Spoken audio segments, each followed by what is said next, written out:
রাজধানী সহ সারা দেশের সর্বস্তরের জনগণকে জাতীয় এই মহাসমাবেশে অংশগ্রহণ করার জন্য এবং সর্বাত্মক সহযোগিতা করার জন্য আমরা দেশবাসীর কাছে আন্তরিকভাবে আহ্বান জানাচ্ছি। আমরা সর্বশেষ যে খবর পাচ্ছি তাতে সারা দেশ থেকে সড়ক, নৌ এবং রেলপথে বিপুল সংখ্যক মানুষ রাজধানীতে ইনশাআল্লাহ ওই দিন বিভিন্ন প্রবেশ পথ দিয়ে প্রবেশ করবে। এ কারণে দেশবাসীর কাছে আমাদের আহ্বান এবং রাজধানীবাসীর কাছে বিশেষ করে আহ্বান যে এই সব কারণে নগর জীবনে হয়তো একটু দুর্ভোগ এবং যানজট সৃষ্টি হতে পারে।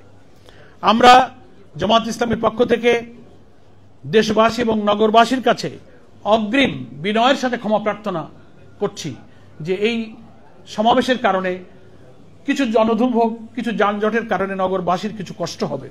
আমরা নগরবাসীর কাছে, দেশবাসীর কাছে অগ্রিম ক্ষমা প্রার্থনা করে রাখছি। আপনারা আমাদেরকে ক্ষমা সুন্দর দৃষ্টিতে দেখবেন। আপনারা জানেন যে আমরা মানুষের জন্য এবং দেশের কল্যাণেই কাজ করছি। আমাদের একটি রাজনৈতিক সাংবিধানিক অধিকার এই বিশাল জাতীয় সমাবেশ সফল করা। আমরা দুর্ভোগ এড়ানোর জন্য কিন্তু দেখবেন নগরীর কোনো সড়ক আমরা ব্যবহার করিনি।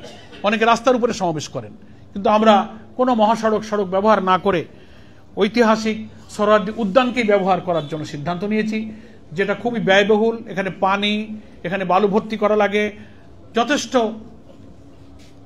এক্সপেন্সিভ এখানে একটা মহাসমাবেশ করা। তবুও আমরা সড়ক এড়িয়ে আমরা এই ময়দানকেই কিন্তু জনসভার জন্য ব্যবহারের সিদ্ধান্ত নিয়েছি। যে সড়কে এরকম জনসভা করলে কিন্তু রাজধানী একেবারেই অচল হয়ে পড়ে। এটা আমরা জনস্বার্থে আমরা এই কষ্ট করেছি।